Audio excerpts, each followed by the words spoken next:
It was called finally.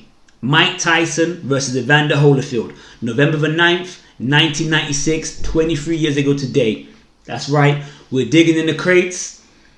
Iron Mike Tyson loses his second fight to Evander, the real deal Holyfield, on this day in boxing history. Let's get into it.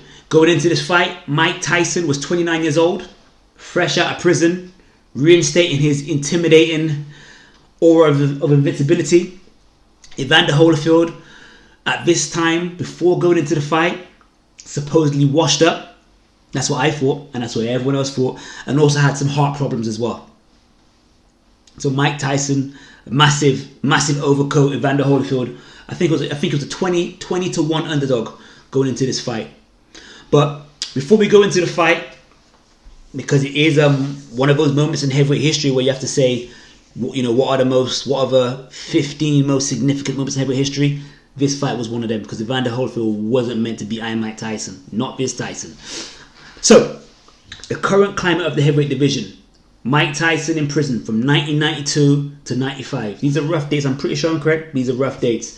Evander Holyfield, let's say around, I think late 90 or 91, he knocks out Buster Douglas and wins the undisputed heavyweight championship. Evander then has a few defenses and loses to Riddick Bowe. Riddick Bowe becomes heavyweight champion. Now, in the 90s, the major belts were WBA, WBC, and IBF. The WBO was around, but it wasn't that highly regarded at that time. But it was making its emergence on the scene. Riddick Bowe refuses to face his mandatory Lennox Lewis and publicly puts his WBC belt in the garbage bin. So then Lennox Lewis fights Razor Ruddock for an eliminator for the WBC title. Lennox Lewis knocks out Razor Ruddock in the second round. So Lennox Lewis becomes WBC heavyweight champion. Riddick Bowe and Evander, they rematch in November. I'm not sure the year, I think it was 92. Yeah, they rematch in November 92, I'm pretty sure. And Evander wins the fight on points. Another interesting moment in boxing history. The fan man, so a man on a parachute, flies out from maybe like 300 foot right into the arena in the middle of the fight. The fight gets stopped for about, 15 minutes. The fan man, that's what they call him, he gets stomped, beaten up by security guards and whatnot, and arrested. Evander wins the belt. Evander then goes on to fight Michael Moorer. Loses to Michael Moorer over 12 rounds. Yeah, on points of over 12 rounds. And after the fight, pretty sure he retired. He was diagnosed with heart issues. So Evander retires. Michael Moorer is now heavyweight champion. Michael Moorer loses to George Foreman. George Foreman becomes the oldest ever heavyweight champion. So Foreman now has 2 belts, WBA and IBF. Lennox Lewis loses to Oliver McCall. Gets knocked out in 2 rounds. Oliver McCall loses to Frank Bruno in England. And this would be in, I think it's 96. Or it might be 95. Yeah, 1995. I believe it would have been maybe August or July. Frank Bruno outpoints Oliver McCall in Bruno's, 4th attempt at winning the heavyweight title. So now Bruno is WBC heavyweight champion. George Foreman, what happens with Foreman's belts? I think Foreman fights Axel Skoltz, a German guy. It's a very close, controversial decision. He refuses to rematch him, and I think he loses his belts, but keeps the lineal heavyweight title because he never lost his belts in the ring. Mike Tyson out of prison, 1995. Fights Peter McNeely, knocks him out 1 round. This is a mismatch, but Tyson is paid $30 million for that fight. Now just peep this, yeah.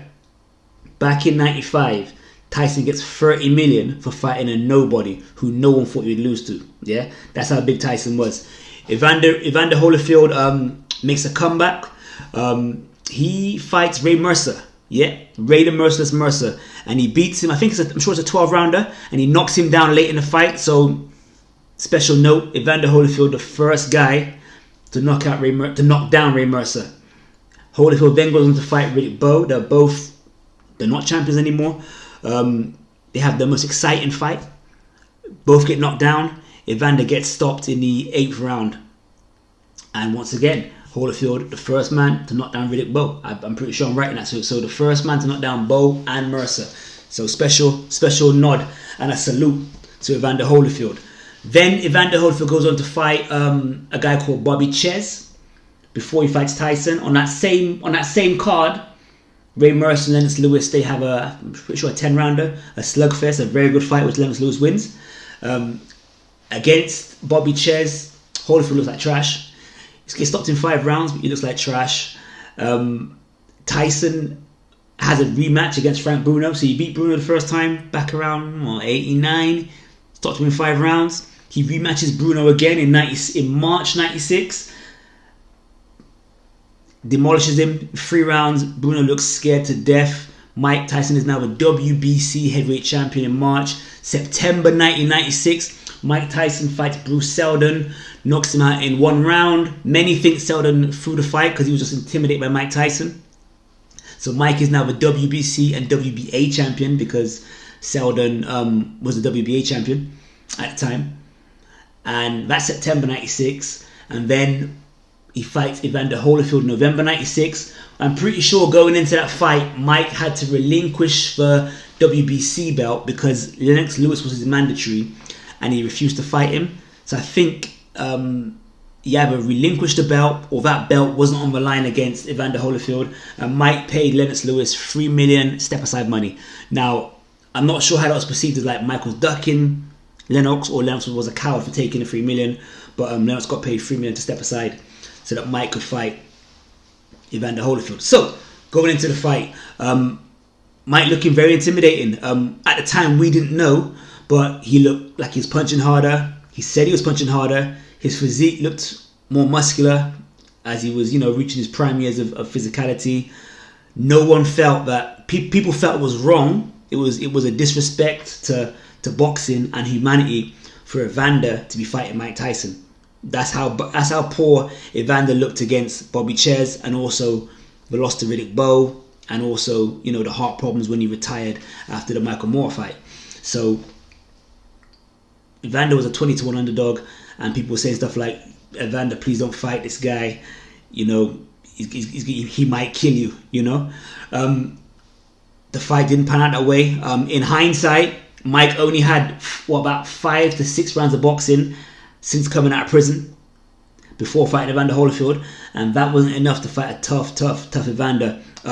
First round, lots of clinching and holding. Not much happens. Mike does land a big right right on the bell. Evander Holyfield throws a punch back at Mike after the bell. That's the first round. And I would say round 2, 3, 4, and 5. I think in round 2, I remember Evander clipping Mike with a hook high on the head. And I think Mike was hurt, but Mike kept the poker face, did a lot of bobbing and weaving. You couldn't really tell he was hurt. But this fight was no blowout. Mike wasn't breaking through. He wasn't walking Evander down.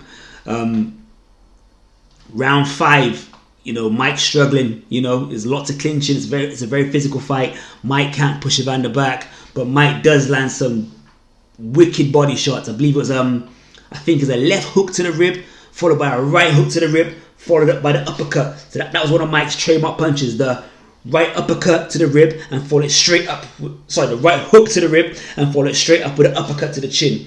I believe Mike called that the bolo punch. Mike hit Evander with that. Evander stepped back a little bit, but to no effect.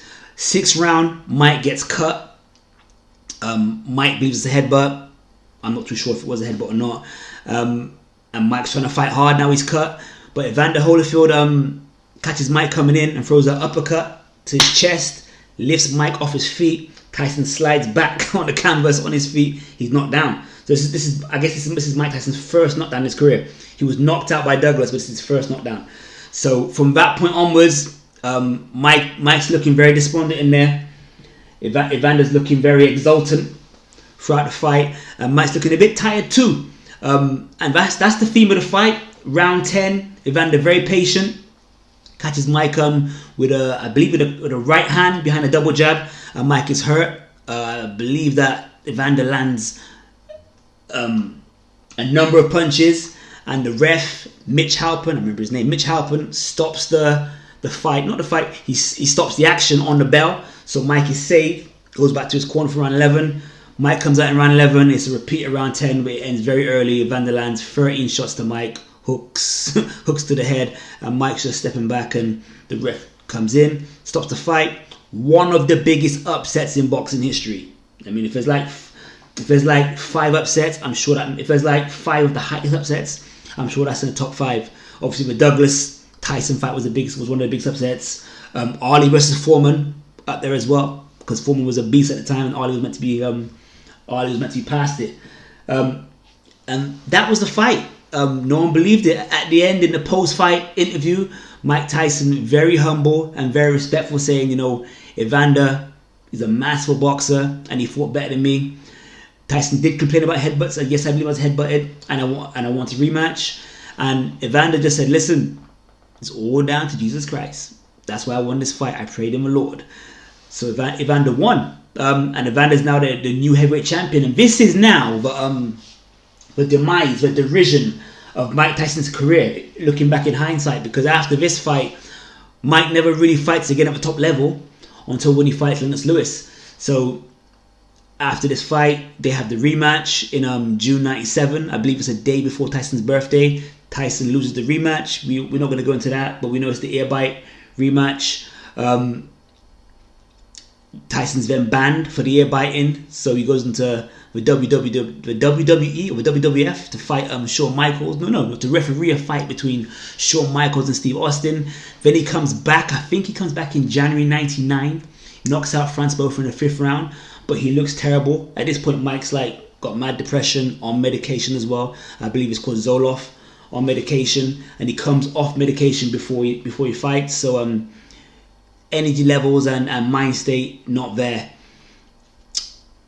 After the Franz Bofer fight, I believe he fights he fights a guy called Orlin Norris, and that fight is stopped at the end of round 1 when Mike hits Orlin Norris just on or just after the belt, but according to the ref and the judges, it's after the belt.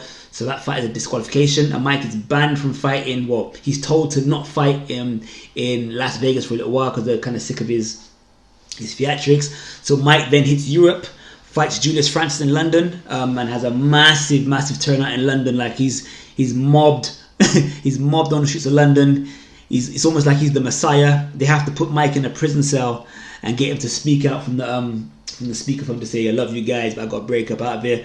I think Mike knocks out Julius Francis in 2 rounds. I think 2 rounds. That was in that was 99? Or was that 2000? That was 2000. Then he fights Lou Safaris in Scotland. Gets the 1st round knockout, but he knocks the guy down. But after the ref calls the fight off, Mike is still trying to beat the guy up, and he hits the referee as well. And then after that, I believe he fights Brian Nielsen in Denmark, and then which is like an 8th round stoppage, and then Andrew Golota, a 3rd round stoppage because Golota refuses to come and fight at the end of the 2nd round. But later that fight's a disqualification because Mike has weed, marijuana in his system. And then after that, I believe Lennox Lewis, where he's knocked out in 8th round, and after that his career is more or less over, losing to fighters that aren't, worthy being in the ring with him. Kevin McBride, Danny Williams. Evander, after that, he goes on to rematch Michael Moorer. So that would have been, I'm pretty sure, in later in 97, maybe like August 97. He stops Michael Moorer, I think, in 8 rounds. Michael Moorer, trained by a young Freddie Roach in that particular fight. And then I think he fights someone called Vaughn Bean, not sure of the date, but he goes on to fight Lennox Lewis. So at that time, Lennox Lewis is the WBC heavyweight champion because he's regained his belt, got revenge against Oliver McCall. And they fight, I believe, December 1999. They fight to a draw, but if you've ever seen that fight, everyone knows that Lennox Lewis probably won that fight 10 rounds to 2. They have a rematch. I'm not sure the date, but pretty sure it's 2000. Lennox Lewis wins, but this fight is a lot closer. And Lennox Lewis then goes on a heavyweight run, and I think he has something like 13 or 9 title defenses. Lennox Lewis, and after the Lewis fight, that's more or less kind of the end of Evander's reign at the top. He has a fight with he has 3 fights with John Ruiz. He loses 1, draws 1, wins 1. He has a victory over Hassan Rahman when Rahman has that big, massive cocoa on his head. It looks horrible if you've ever seen it. I think that might have been his last good victory. I know after that he loses to Larry Donald.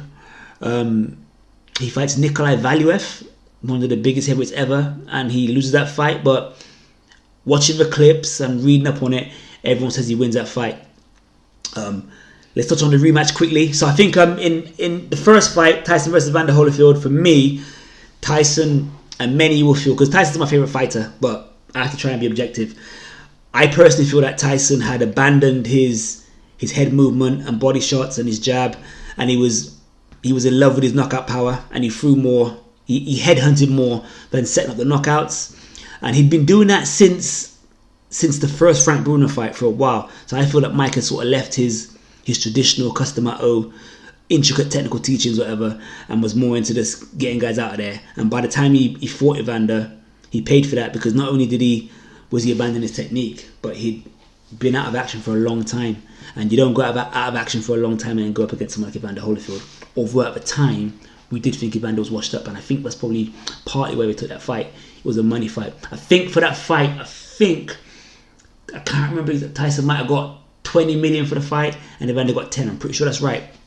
For the rematch, Evander got 35 million, Tyson got 30 million, but Tyson got a better end of the pay-per-view deal, so he probably ended up making more money, but at the same time Mike got fined 3 million for biting Evander's ear.